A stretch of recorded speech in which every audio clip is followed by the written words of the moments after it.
आज एक विषय आपके साथ मैं बांटना चाहूंगा। पढ़ा आपने बहुत बार होगा। मेरे साथ निकालें मत्ती उसका 25वां अध्याय। यीशु मसीह अपने चेलों के साथ बातचीत कर रहे हैं और ये करीब करीब यीशु मसीह का सलीब पर जाने से एक हफ्ते पहले का मंजर है। और चेले जो हैं उनको यीशु मसीह बता रहे हैं कि एक समय आएगा जब तुम्हारा न्याय किया जाएगा, जब सब चीजों का हिसाब लिया जाएगा। तो चेलों को बड़ी उत्सुकता हुई ये जानने की कि ये सब कब होगा, ये सारी बातें होंगी कब।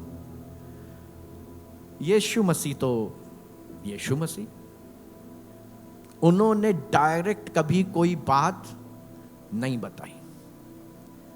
हमेशा इस बात को चाहा है कि अगर तुम खटखटाओगे तो खोला जाएगा, अगर ढूंढोगे तो पाओगे, अगर मांगोगे तो मिलेगा। ये उसका वायदा है। इसका मतलब हर बात में परमेश्वर हमसे चाहता है कि कोशिश तो मैं और आप करें। हर बात की वायदे उसके हैं, लेकिन इन वायदों को पाने के लिए कदम मुझको और आपको उठाना होगा।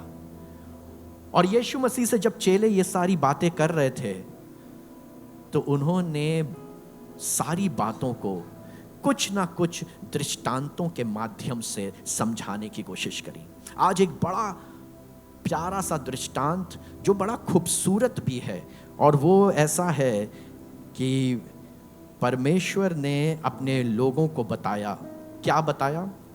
कि तब स्वर्ग का राज उन 10 कुंवारियों के समान होगा जो अपनी मशालें लेकर दुल्हे से भेंट करने को निकली। एक कंपैरिजन दिया गया है कि यीशु मसीह वो कैसा समय होगा, वो स्वर्ग का राज्य कैसा होगा। तो इससे पहले कि स्वर्ग के राज की आपको परिभाषा बताई जाए, उसके बारे में बताया जाए, उसको रिलेट कर रहे हैं यीशु मसीह किस बात से। वो कह रहे तब स्वर्ग का राज उन 10 कुंवारियों के समान होगा। बस कुंवारी, तो एक बात तो समझ लें, ये कुंवारा कौन सा एज ग्रुप है? कुंवारापन कौन सा एज ग्रुप है? बुढ़ापे का? बच्चे का? जो आप कहते हैं सबसे मजे का, दुनिया का। अभी तो हमने देखा ही क्या है, अभी तो मुझको सारी मौज मस्ती कर लेने दो, अभी तो दुनिया के सारे चटखारे ले लेने दो, अभी तो सारी वो चीजें देख लेने दो। ये तो अभी तो मेरा सब में है। बड़ा आसान है इस काम को कह देना, क्योंकि अभी तो मैं जवान हूं और जवानी में अभिलाषाएं हैं, तमाम तरह की बातें हैं, और ये सारी बातें हम छोड़ देते हैं। स्वर्ग के राज्य की बात करेंगे भैया, बाद में करेंगे, अभी तो मैं जवान हूं। लेकिन यहां खुदा बाप ने, यीशु मसीह ने एक बड़ी लाइन के अंदर छुपा कर एक बात कह दी गई है, और वो लिखा हुआ है कि 10 कुंवारियों के समान होगा। हमारे जवानी से बात करी जा रही है। बुढ़ापे में तो मजबूरी आपको परमेश्वर के पास ले जाती है। खुद चले जाएंगे, नहीं तो वो अपने पास बुला लेता है। बुढ़ापे में अपने पास वो खुद ही बुला लेता है, जाने की आवश्यकता थोड़ी ना है। आप चर्च आए ना आए, न्यूज आएगी। लेकिन जवानी के दिनों में, कुंवारेपन में, परमेश्वर का राज्य मेरे और आपके पास बात कर रहा है। यह दृश्य एक कुंवारी का है जो आप देख सकते हैं, और ये खिड़की से इंतजार कर रही है किसी का। ये इंतजार कर रही है अपने दुल्हे का। और आज मैं इसी विषय पर आपसे बातचीत करूंगा। मैं और आप एक कुंवारी के समान हैं और हमारे जीवन का उद्देश्य ही यही होना चाहिए कि मेरी मुलाकात मेरे दुल्हे से हो जाए, मेरी मुलाकात मेरे दुल्हे से हो जाए। वो इंतजार कर रही है, खिड़की पर ताक रही है, देख रही है, सोच रही है कि वो कब आएगा, कब आएगा कि मैं उसके साथ जाने वाली हूं। अभी हमने मत्ती उसका 25वें अध्याय में पढ़ा, तब स्वर्ग का राज्य उन 10 कुंवारियों के समान होगा जो अपनी मशालें लेकर दुल्हे से भेंट करने को निकली। दूसरा पद, उनमें 5 मूर्ख और 5 समझदार थीं। इससे पहले कि हम इसकी और गहराई में जाएं, जिन दिनों में यीशु मसीह दुनिया में थे, चलते फिरते थे, ये उन दिनों की बात है।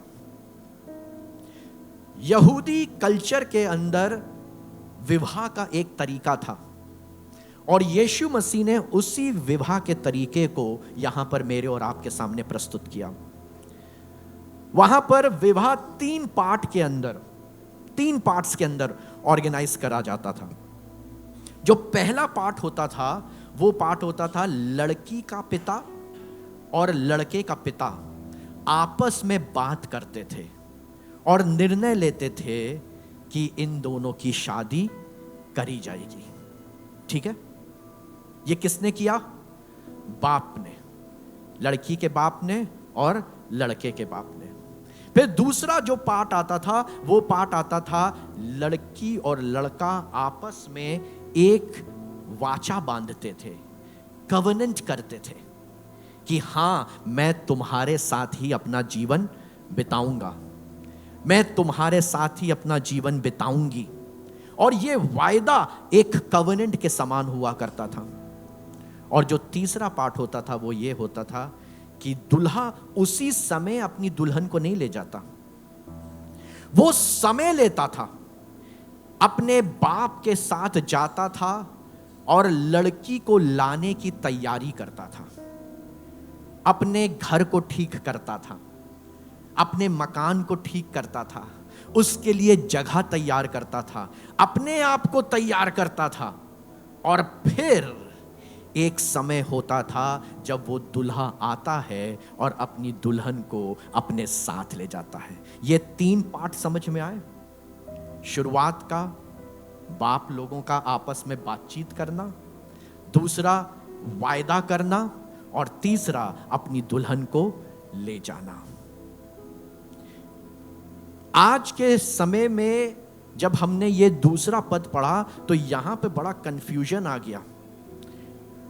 जो तीसरा पार्ट है वो ये है कि दूल्हा आएगा, दूल्हा आएगा, ठीक समय क्या है ये नहीं मालूम है, लेकिन ये जरूर है कि दूल्हा आएगा और ये अपनी मशाल लेकर तैयार है। और ऐसा होता है कि अंधकार में, मशाल दिन में जलाओगे तो शायद इसका कोई मतलब ना बने, लेकिन जब बिल्कुल उम्मीद नहीं है, बाकियों को बिल्कुल आशा नहीं है, लेकिन जो लड़की है वो रोज तमन्ना लगाए बैठी है कि आज आ जाए, आज आ जाए, आज आ जाए। आप उसका उत्साह समझिएगा।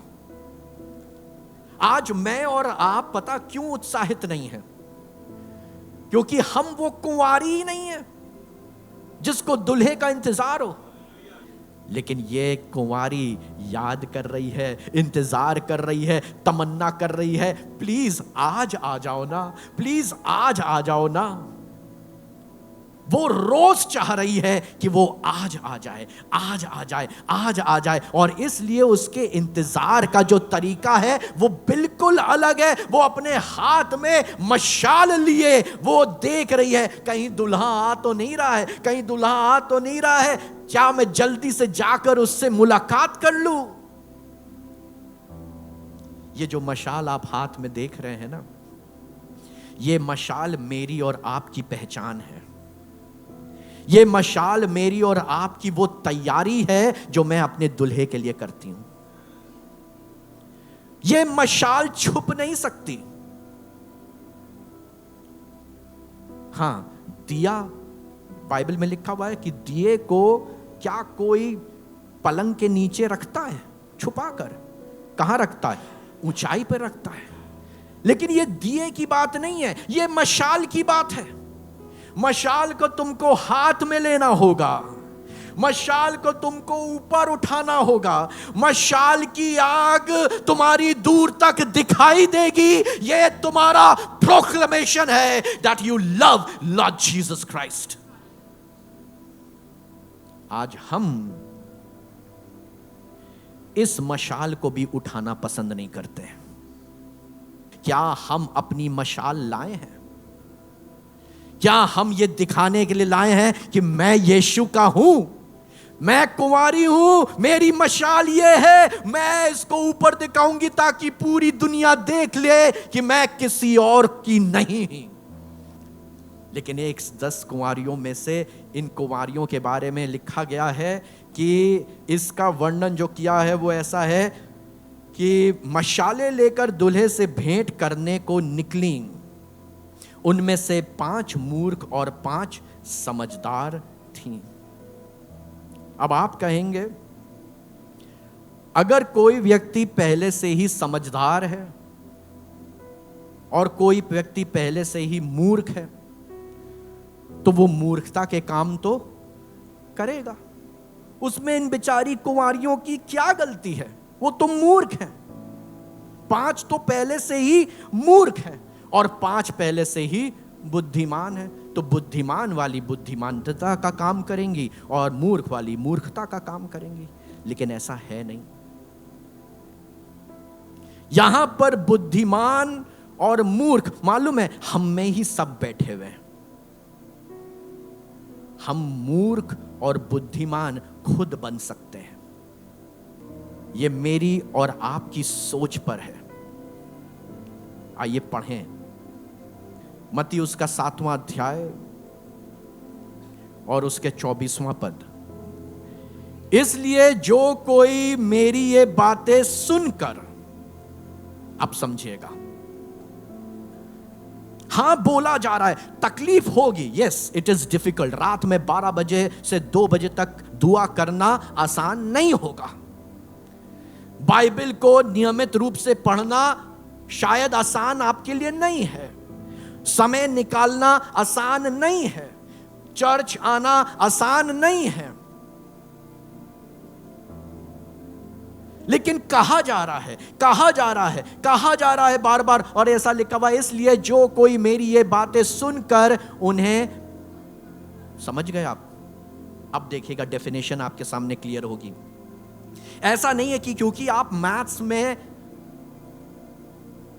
अच्छा नहीं कर पाते हैं इसलिए आप मूर्ख हैं और प्रभु के भवन में भी मूर्ख हैं। नहीं, इसका मैथ्स से, फिजिक्स से, केमिस्ट्री से, बायोलॉजी से, हिस्ट्री से, ज्योग्राफी से कोई लेना देना नहीं है। आपके ऊपर मूर्खता का ठप्पा आपके मार्क्स नहीं लगा रहे हैं, आप खुद लगाते हैं। और बाइबल किस तरह से बता रही है? बाइबल बता रही है, इसलिए जो कोई मेरी ये बातें सुनकर उन्हें मानता है वह उस बुद्धिमान मनुष्य के नाई ठहरेगा। समझ गए आप? अगर बुद्धिमान पुरुष बनना है, बुद्धिमान कुंवारी बनना है, तो बस उसका तरीका क्या है? उसका तरीका यह है, इसलिए जो कोई मेरी ये बातें सुनकर उन्हें मानता है। कुछ ऐसी स्टबर्ननेस है, मैं नहीं बदलूंगा। और इसीलिए बाइबल ने बड़े अच्छे से बताया, इसलिए जो कोई मेरी ये बातें सुनकर उन्हें मानता है वो उस बुद्धिमान मनुष्य की नाई ठहरेगा जिसने, समझ गए, ये गाना आपने गाया होगा, चट्टान पर बुद्धिमान ने बनाया अपना घर और जो जोर की बारिश आई। अरे ये सिर्फ गाना नहीं है, ये हकीकत है। अपना घर चट्टान पर बनाओ तो जोर की बारिश आएगी और तूफान भी उठा, फिर भी बुद्धिमान का घर स्थिर रहा। यह मेरी और आपकी तैयारी का समय है। आज मुझको निर्णय लेना है कि मैं बुद्धिमान बनूंगा या मूर्ख बनूंगा। आपके ऊपर कोई ठप्पा नहीं है कि आपके मार्क्स मैथमेटिक्स के अंदर 10 आते हैं, 15 आते हैं, इसलिए आपको किसी ने कह दिया तुम तो मूर्ख हो। No, the fear of God is the beginning of knowledge. This is what the word of God says in Proverbs. नीति वचन के अंदर परमेश्वर का वचन कह रहा है कि परमेश्वर का भय ही बुद्धि का आरंभ है। यह है बुद्धि। जो मेरी बातें मानते हैं, सुनकर उन्हें मानते हैं, वो उस बुद्धिमान मनुष्य की नाई ठहरेंगे जिसने अपना घर चट्टान पर बनाया। आज आपके लिए मौका है, चट्टान पर घर बना लो। इसलिए जो कोई मेरी बातें ये सुनकर उन्हें मानता है वह बुद्धिमान है। और मैं बरसा और बाढ़ आई और आंधियां चली और उस घर पर टक्करें लगी, बीमारी आई, तकलीफ आई, गरीबी आई, परंतु वह नहीं गिरा क्योंकि उसकी नींव चट्टान पर डाली गई थी। परंतु जो कोई मेरी ये बातें सुनता है और उन पर नहीं चलता, वो उस निर्बुद्धि मनुष्य की नाई ठहरेगा जिसने अपना घर, समझ रहे हैं आप? मत सुनिए, मत सुनिए। एज अ पास्टर मेरा फर्ज है कि मैं आपको वचन की सच्ची और गहरी और परमेश्वर के मर्जी के मुताबिक और उसके आत्मा के चलाए चलने वाली बातों को आपको बताऊं। और उस घर में से टकराई और वह गिरकर सत्यानाश हो गया, गिरकर सत्यानाश हो गया, खत्म हो गया, बर्बाद हो गया। यही तो कर रहे थे हम दुनिया में। इसी बात के लिए तो हम बुद्धिमान अपने आप को समझ रहे थे। अरे चर्च जाके क्या होगा, बाइबल पढ़ के क्या होगा, दुआ करके क्या होगा, रोजा रख के क्या होगा। हम सोच रहे थे हम बुद्धिमान हैं। ये मूर्ख ये यहां पे घुटनों पे आके मारा आंसू बहा बहा के रोते हैं और मांगते हैं, प्रार्थना करते हैं। इतने में तो मैं शेयर मार्केट में पैसा लगा के डबल कर लूंगा। लगा लो, लगाओ। निर्बुद्धि और बुद्धिमान वो कुंवारियां यहीं पर बैठे हैं क्योंकि अलग नहीं है। इस बात को ध्यान दीजिएगा। आप अगर मत्ती को देखेंगे, मत्ती में जहां पर ये पूरा अध्याय लिखा हुआ है, वहां पर एक बहुत अच्छी बात लिखी हुई है कि कुंवारियों के समान होगा जो अपनी मशालें लेकर दूल्हे से भेंट करने को निकली हैं। मतलब ये 10 की 10 निकली हैं। ऐसा नहीं कि सिर्फ 5 निकली थी और 5 नहीं निकली। नो, 10 की 10 निकली हैं। चर्च आए हैं। लेकिन मेरा सबसे बड़ा दुख यह हो जाएगा कि अगर चर्च में आने के बावजूद भी आप रिश्वत लेना ना छोड़ें। चर्च में आने के बाद, यहां पे प्रेज एंड वर्शिप कराने के बाद भी, दूसरों को दुनिया का ज्ञान देने के बाद भी अगर हम प्यार ना रख पाए। ये 10 कुंवारियां मशाल भी रखी हुई थी, आई भी थी, इंतजार भी कर रही थी, सब कुछ वैसा ही चल रहा था जिसमें से कोई भी फर्क नहीं कर पाया। फर्क एक तरीके से होगा, फर्क एक तरीके से होगा। आगे पढ़ें, मत्ती 25 अध्याय उसका 2 पद। उनमें 5 मूर्ख और 5 समझदार थीं। मूर्खों ने अपनी मशाले तो ली परंतु अपने साथ तेल नहीं लिया। अब बताइए, पहले तो लेनी है मशाल, उसके बाद लेना है तेल। मूर्खों ने अपनी मशालें तो ली लेकिन तेल, ये तेल, आपने कभी घर में ऑयल लैंप जलाया है? कितनों ने वो वाले दिन देखे जब बिजली जाती थी, बत्ती कटती थी और हम लोग के पास एक वो शीशे की बोतल होती थी, उसके अंदर तेल डालते थे और उसमें एक वो लौ लगा के है, बत्ती है ना, कपड़ा, हाँ, बत्ती लगाते थे उसके अंदर, ठीक है, और उसमें आग लगाते थे और वो जलती रहती थी, वो जलती रहती थी, जलती रहती थी। कब तक जलती रहती थी?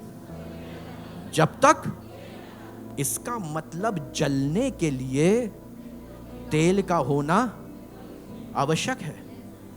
मालूम है होता क्या? ये जो बत्ती होती, बत्ती का काम क्या होता है?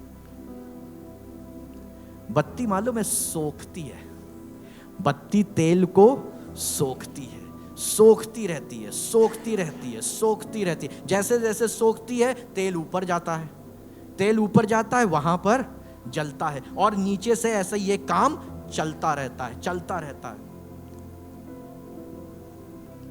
इतनी गर्मी में अगर बन के रहना है, तरोताजा रहना है, खुश रहना है, आनंदित रहना है, मगन रहना है, तो एक काम करो, नियमित रूप से तेल से अपनी मशाल को जलाते रहो, अपनी दुआओं को करते रहो, अपने वचन को पढ़ते रहो, अपने घुटनों को टेकते रहो। मैं सच बता रहा हूं आपको,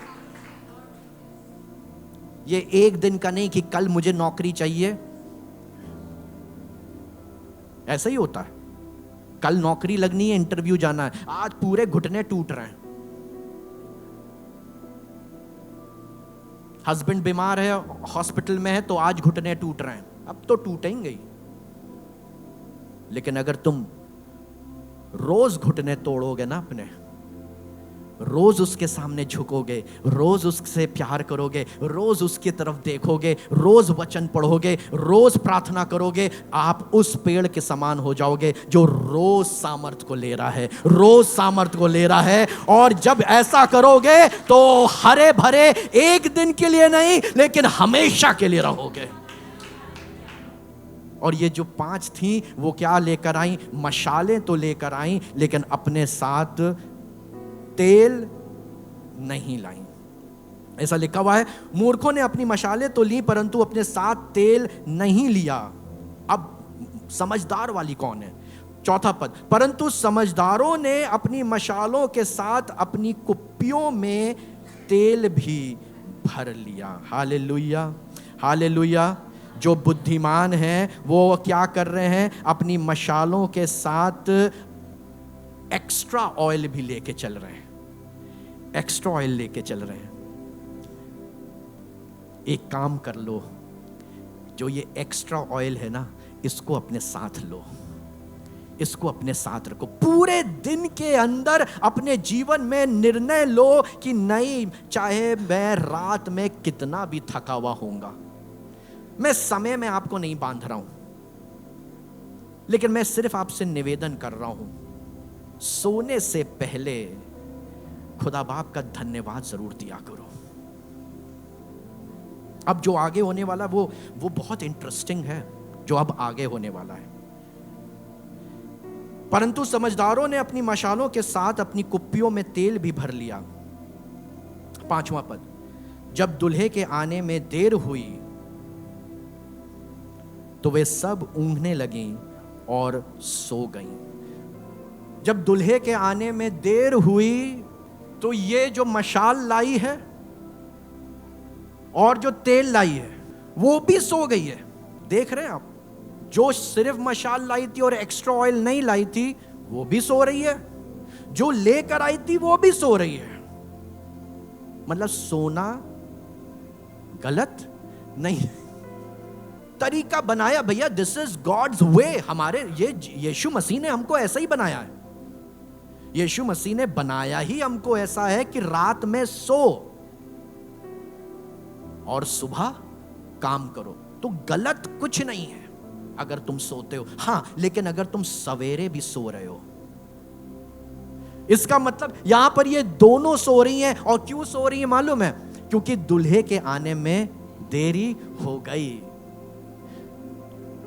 वो देर कर रहा है, वो देर कर रहा है, आने में देर कर रहा है। मालूम क्यों देर कर रहा है? क्यों देर कर रहा है? वो कह रहा है मैं जाता हूं ताकि तुम्हारे लिए जगह तैयार करूं। वो मेरे लिए, हम उसको कह रहे हैं देर, लेकिन वो देर नहीं है, वो मेरे लिए वहां तैयारी हो रही है, क्योंकि मैं इतना कुटिल हूं, मैं इतना ढीठ हूं कि मैं बदलने को तैयार नहीं। I am full of my own self. मैं अपने आप से इतना भरा हुआ हूं, मैं बदलने को तैयार नहीं। ये दोनों सो रहे थे, सोने में कोई खराबी नहीं है, ये रेगुलर है, ये रेगुलर फीचर है। उसको आने में देर हो रही है क्योंकि वो देख रहा है कि मैं अभी तक ढीठ हूं, मैं अभी तक लोगों को माफ नहीं कर पाता हूं, और वो इसलिए थोड़ा समय ले रहा है, समय ले रहा है ताकि मेरे लिए जगह को तैयार कर दे, ताकि मैं भी जहां वो है मैं भी वहां रहने पाऊं। और हम उसको नाम दे रहे हैं कि देरी हो गई। हाँ ठीक है, हम भी अपने घर में सोते हैं, सब लोग सोते हैं, लेकिन आपको मालूम है जो बुद्धिमान होते हैं वो क्या होते हैं? अलर्ट रहते हैं, अलर्ट रहते हैं। माएं खास तौर से, पिछले संडे हम लोग ने मदर्स डे बनाया, मैं फिर से माओं को सलूट करता हूं। कोई अलार्म हो ना हो, बच्चे को अगर सुबह स्कूल के लिए उठना है, देखिए मां पहले से उठी हुई है। और वो बच्चे कभी स्कूल नहीं जा पाते जिनकी माएं ही सो रही होती है, माफ करिएगा। लेकिन बच्चे को पढ़ाने के लिए मां पहले से ही उठ जाती है, चाहे रात में सोई कितने बजे हो। पिताजी सो रहे हैं मजे में, उतने देर में मां ने नाश्ता भी बना दिया, टिफिन भी तैयार कर दिया, बॉटल भी तैयार कर दी, बच्चे को थोड़ा 2-3 बार इधर उधर लगा भी दिया, जाओ। अलर्टनेस रखनी पड़ेगी आपको और मुझको। बट सोने के बाद भी be alert, be alert, be alert. जैसे ही कोई आवाज आएगी, जैसे ही कोई आवाज आएगी, तुरंत उठ जाओ, तुरंत जग जाओ, तुरंत अपनी मशाल ले लो। और आगे हम पढ़ेंगे क्या लिखा हुआ है उसके अंदर। परंतु समझदारों ने अपनी मशालों के साथ अपनी कुप्पियों में तेल भी भर लिया। जब दूल्हे के आने में देर हुई तो वे सब ऊँघने लगी, वे सब ऊँघने लगी हैं, वे सब ऊँघने लगी और सो गईं। 6 पद, आधी रात को धूम मची कि देखो दूल्हा आ रहा है, उससे भेंट करने के लिए चलो। 7वां पद, तब वे सब कुंवारियां उठकर अपनी मशालें ठीक करने लगीं। वे सब कुंवारियां उठी और अपनी मशालें ठीक करने लगीं। इंग्लिश में लिखा हुआ है, they all got up and started trimming and preparing their lamps. सब उठी, सब ने उठकर एक तैयारी शुरू कर दी। ये मालूम है तैयारी क्या है? ये जो मशाल के ऊपर वो जो अभी आप बता रहे थे ना बत्ती, उसको हल्का सा छांटना पड़ता है। अभी कुछ दिन पहले हम लोग ने कलाम सुना है, छांटने का और काटने का। तो काट के तो अलग फेंक दिया जाता है, लेकिन जो छांटा जाता है ना, वो बताएं क्यों होता है? ताकि और खूबसूरत हो जाए, और फलवंत हो जाए, और दिखने लगे। उसकी जो मशाल की रोशनी है वो और चमकने लगे। जैसे जैसे वो मशाल अगर आपने कभी जलाई होगी या बत्ती जलाई होगी तो आपने देखा होगा ऊपर की तरफ वो काला काला चिपक जाता है, जो कार्बन पार्टिकल्स होते हैं। आप हल्का सा उसको ट्रिम कर दीजिए, उस कार्बन को हटा दीजिए, अपने ऊपर से वो धूल को हटा दीजिए, ऐसे झाड़ लिया करिए अपने को। रोज सुबह जब आप डेकोरेट करते हैं ना आईने के सामने, मालूम है क्या कर रहे हैं? अपने ऊपर से लगी हुई धूल को हटा रहे हैं, है ना? अपने ऊपर से लगी हुई धूल को हटा रहे हैं। हटाते हैं आप? हटाते हैं? ये धूल को हटाना क्या है? यीशु मसीह। इससे पहले कि मैं आज का अपना दिन आरंभ करूं, मैं आपसे माफी मांगता हूं। मैंने जो कुछ गलत किया है, गुनाह किया है, झूठ बोला है, गंदी बातें बोली हैं, मैं माफी मांगता हूं। ये आप छटाई कर रहे हैं, आप साफ कर रहे हैं, ये लोग भी वही कर रहे हैं। और जब आप ऐसा करोगे तो क्या होगा, अब जब वो फिर से फ्रेश हो गया, अब आपकी आग और ज्यादा प्रज्वलित दिखाई देगी, अब ज्योति और ज्यादा चमकेगी। ये जो अभी बातें हो रही हैं ये सिर्फ यही है, आप में से ऐसी ज्योति निकलेगी कि चारों तरफ सबको ज्योतिर्मय करेगी। सब ने अपनी अपनी मशालों को ट्रिम किया, अपनी अपनी मशालों को साफ किया, ताकि वो दुल्हे को रिसीव करें। अब जो हो रहा है, अब जो आने वाला है, आपको लगेगा ये क्या है, व्हाट इज दिस। ऐसा लिखा हुआ है, आधी रात को धूम मची और देखो दूल्हा आ रहा है, उससे भेंट करने के लिए चलो। ये आवाज आई, तब वे सब कुंवारियां उठकर अपनी मशालें ठीक करने लगी। 8वां पद, और मूर्खों ने समझदारों से कहा, अपने तेल में से कुछ हमें भी दो, क्योंकि हमारी मशालें बुझी जाती हैं।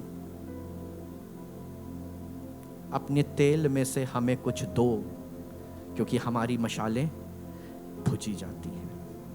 क्योंकि ये एक्स्ट्रा ऑयल नई लाइन थी। अब ये जो समझदार हैं, इनको क्या कहना चाहिए? अरे दीदी 100 रुपए दे दो,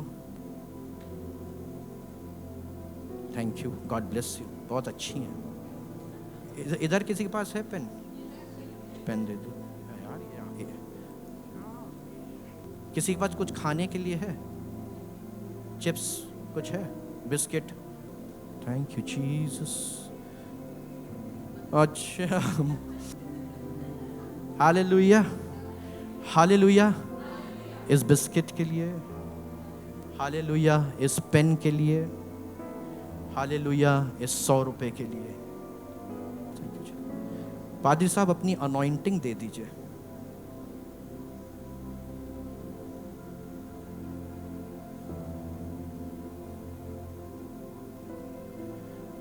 कुछ चीजें ऐसी हैं जो दी जा सकती हैं। खाना दिया जा सकता है, पेन दिया जा सकता है, रुपया दिया जा सकता है, लेकिन अनॉइंटिंग दी नहीं जा सकती है। ये चाह कर भी नहीं दे सकते हैं। ये कितना भी चाहें कि मेरे ऊपर हाथ रख दें और दुआ करें और हिला दें मुझको बिल्कुल नीचे तक ऊपर तक सब कर दें, उसके बाद भी अगर मेरा घड़ा पहले से ही भरा हुआ है तो उसमें नया अभिषेक आएगा नहीं।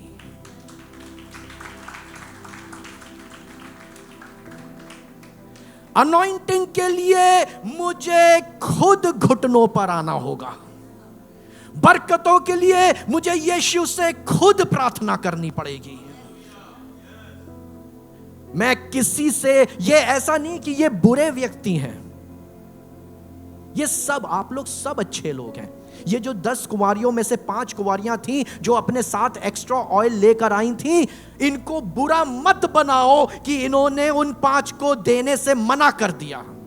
ये बुरे नहीं हैं, but because there are certain things जो हम चाह कर भी पास ऑन नहीं कर सकते हैं, इसके लिए तुमको खुद तैयारी करनी पड़ेगी। तुम्हें खुद तैयारी करनी पड़ेगी, चाहे वो बच्चा हो, चाहे वो बाप हो, चाहे माँ हो, चाहे दादा हो, दादी। मैं आपसे निवेदन कर रहा हूं, बच्चों को कवर करना छोड़ दीजिए।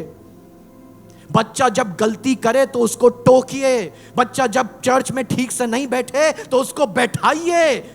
आप उसके लिए गड्ढा खोद रहे हैं, आप उसके लिए प्यार नहीं उमेड़ रहे हैं। आज का उम्र, आज का समय, आज का दिन यहोवा ने बनाया है, इसी को पकड़ लो, यही तुम्हारे हाथ में है। आज का दिन इस्तेमाल कर लो उसकी महिमा को प्रकट करने के लिए। चाहे बच्चा हो, चाहे जवान हो, चाहे बुजुर्ग हो। ये कुंवारियां, 5 कुंवारियां खराब नहीं थी। मत्तियुस का 25वां अध्याय और 9वें पद में, परंतु समझदारों ने उत्तर दिया कि कदाचित हमारे और तुम्हारे लिए पूरा ना हो, भला तो यह है कि तुम बेचने वालों के पास जाकर अपने लिए तेल ले लो। बेचने वालों के पास जाओ, बेचने वाले के पास जाओ, चर्च जाओ, घुटनों पे आओ, दुआ करो, बट मैं अब जो आपको बताने वाला हूं ना, ये होश उड़ाएगा आपके।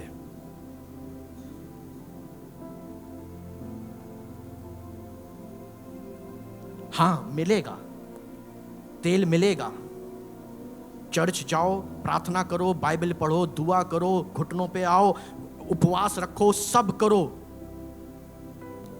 10वां पद, जब वे मोल लेने को जा रही थीं, अब देखिएगा, ये है, जब वो मोल लेने को जा रही थी तो दूल्हा आ पहुंचा। दूल्हा आ पहुंचा, हालेलुया, दूल्हा आ पहुंचा, और जो तैयार थी वे उसके साथ ब्याह के घर में चली गई, और द्वार, अरे भैया, जो चली गई तो मजे, हुर्रे। लेकिन जो गड़बड़ हो गया वो क्या हो गया?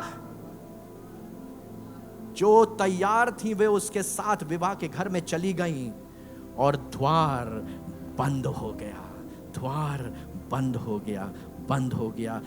नूह चिल्लाता रहा, चिल्लाता रहा, पानी बरसेगा, सब कुछ डूब जाएगा, सब कुछ खत्म हो जाएगा, मेरी बात मानो, मेरी कश्ती में आ जाओ, मेरी मदद करो, मैं कश्ती बना रहा हूं, मुझे खुदा ने कहा है कि तैयारी करो, एक ऐसा समय आने वाला है जब सब कुछ नष्ट हो जाएगा। लेकिन लोग अपने कामों में व्यस्त थे, और फिर ऐसा लिखा हुआ है कि नूह और उसका परिवार उस कश्ती के अंदर गए, और बाहर से, आप पढ़िएगा, उत्पत्ति में अब समय नहीं है मेरे पास बिल्कुल भी, आप पढ़िएगा, ऐसा लिखा हुआ है कि दरवाजा बाहर से बंद किया गया। नूह ने दरवाजा नहीं बंद किया, but the door was closed deliberately. बाहर से दरवाजा बंद किया गया। यहां भी लिखा हुआ है, और द्वार बंद किया गया, मतलब किसी ने द्वार बंद किया है। और क्या द्वार बंद करना गलत है? No, there is a time for everything. द्वार बंद हो गया। वो जो 5 कुंवारियां थी, तैयारी के साथ थी, वो दूल्हे के साथ अंदर हैं। अब क्या हुआ? अब क्या हुआ? बाप रे, उफो। The door was closed. This is, ये ग्रीक लैंग्वेज में लिखा। अगर किसी के पास गूगल लेंस है, जल्दी से इसको गूगल लेंस से कॉपी करो, इसको ट्रांसलेट करो, देखो क्या मतलब है इसका। बंद किया हुआ, बंद किया हुआ, ये ग्रीक भाषा में लिखा हुआ है। बाइबल जो है वो इब्रानी और ग्रीक भाषा में हमको लिख कर दी गई है, इसलिए कभी भी अगर शब्दों का सही मतलब निकालना हो तो आप इनकी पड़ताल कर सकते हैं। Closed. The door was closed. द्वार बंद कर दिया गया है, deliberately कर दिया गया है। आगे, जब वे मोल लेने को जा ही रही थी तो दूल्हा आ पहुंचा, और जो तैयार थी वे उसके साथ ब्याह के घर में चली गईं, और द्वार बंद किया गया। 11वां पद, इसके बाद वे दूसरी कुंवारियां भी आकर कहने लगी, हे स्वामी, हे स्वामी, हमारे लिए द्वार खोल दे।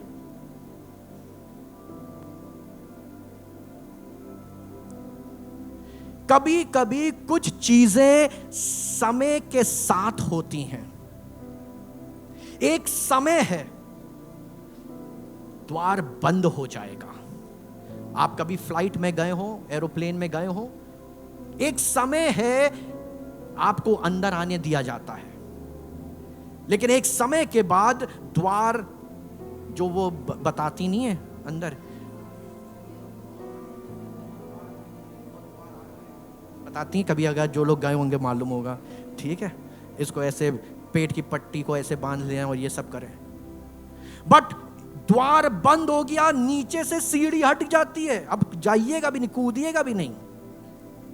वो जो सीढ़ी होती है आपको पता नहीं चलता, आप आते हैं कमरे में से होते हुए और सीधे फ्लाइट के अंदर चले जाते हैं, लेकिन आपको मालूम होना चाहिए, जितने लोग गए हैं उनको तो खैर मालूम है, वो सीढ़ी होती है, लगती ऐसी है कि अरे इधर से निकल के इधर सीधे एरोप्लेन के अंदर आ गए, लेकिन वो सीढ़ी जैसी द्वार बंद होता है, सीढ़ी हटा दी जाती है। अब किसी की गलती नहीं है। The door is closed। अब वो नॉक कर रही हैं, खोल दो खोल दो खोल दो खोल दो। हम चर्च आएंगे, हम पादरी साहब आप रेगुलर चर्च आएंगे। आप एक बार बस दुआ कर दीजिए मेरा बच्चा सही हो जाए।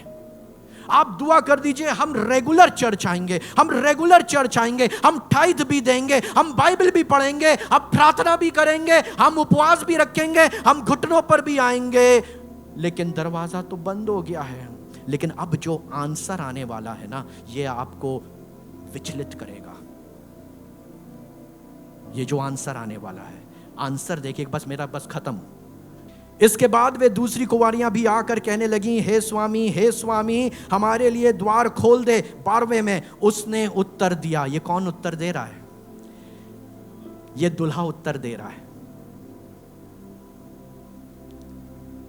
और क्या कह रहा है? उसने उत्तर दिया कि मैं तुमसे सच कहता हूं भैया, मैं झूठ नहीं बोलता, मैं तुमसे सच कहता हूं, मैं तुम्हें नहीं जानता। हालेलुया। मालूम है आप चर्च आए हैं, यहां पर आपकी यीशु से जान पहचान हो रही है। घुटनों पे आ रहे हो दीदी, यीशु मसीह से जान पहचान हो रही है। बाइबल पढ़ रहे हो दीदी, यीशु मसीह से जान पहचान बढ़ रही है। गाने गा रहे हो, यीशु मसीह से जान पहचान बढ़ रही है। वो तुमको अब रिकॉग्नाइज करने लगा है कि 12 बजे मोहित आएगा, बैठेगा, घुटनों पे होगा और मेरे से बातचीत करेगा। मैं मोहित को जानता हूं, मैं ईजत सिंह को जानता हूं, मैं ब्रिजमोहन भैया को जानता हूं, मैं मधुराव पासवान को जानता हूं। मैं इनको जानता हूं because they are meeting me on a regular basis. लेकिन ये कुंवारियों को इस दूल्हे ने मना क्यों किया? उसने कहा, माफ करना भैया, मैं तुम्हें सच कहता हूं, मैं तुमसे सच कहता हूं, मैं तुम्हें नहीं जानता। इसका मतलब तुमको कभी देखा ही नहीं गया कि तुमने इस शिद्दत के साथ कभी तुमने प्रार्थना करी हो। तुम तो लालची हो। तुम तब दुआ करते हो जब तुमको अगले दिन नौकरी चाहिए हो। तुम तब दुआ करते हो जब तुम्हारी शादी होनी है। तुम तब दुआ करते हो जब तुमको नया मकान चाहिए। तुम तब दुआ करते हो जब तुमको गाड़ी चाहिए। तुम तब दुआ करते हो जब तुमको नौकरी चाहिए। तुम तब दुआ करते हो जब तुम बीमार हो या तुम्हारा कोई प्रियजन बीमार है। लेकिन मैं तुम्हें नहीं जानता। अगर उससे जान पहचान बढ़ानी है, हम एक दिन के चर्च आने वालों में से नहीं हैं। हम वेंसडे को भी आते हैं, हम थर्सडे को भी करते हैं, हम फ्राइडे को भी करते हैं, हम संडे को भी करते हैं। जब जब मौका मिलेगा हम यीशु से अपनी मुलाकात को करेंगे, ताकि मैं पहले से ही उस विवाह के, उस जश्न के अंदर शामिल हूं। और ऐसा लिखा हुआ है कि उसने उत्तर दिया कि मैं तुमसे सच कहता हूं, मैं तुम्हें नहीं जानता। इसलिए अब 13वां पद, इसलिए जागते रहो, क्योंकि तुम ना उस दिन को जानते हो ना उस घड़ी को। कोई नहीं जानता है, ना मैं जानता हूं, ना कोई जानता है। इसलिए जागते रहो, क्योंकि हम में से कोई नहीं जानता कि सही समय क्या है। वो सिर्फ यीशु जानता है, उसका बाप जानता है। और इसलिए मुझको और आपको एक काम करना है, अपने दुल्हे का इंतजार करना है, रोज इंतजार करना है, रोज प्यार करना है, रोज उससे निवेदन करना है, रोज उसके सामने घुटने टेकने हैं। और वो ऐसा है जो मुझे अपने साथ बादलों पर ले जाएगा। It is going to happen. जब यीशु मसीह बादलों पर आएगा तो वो अपनी कलीसिया के लोगों को अपने साथ, अपनी दुल्हन को अपने साथ ले जाएगा। हां और आमीन के साथ ऐसा मेरे और आपके साथ होगा।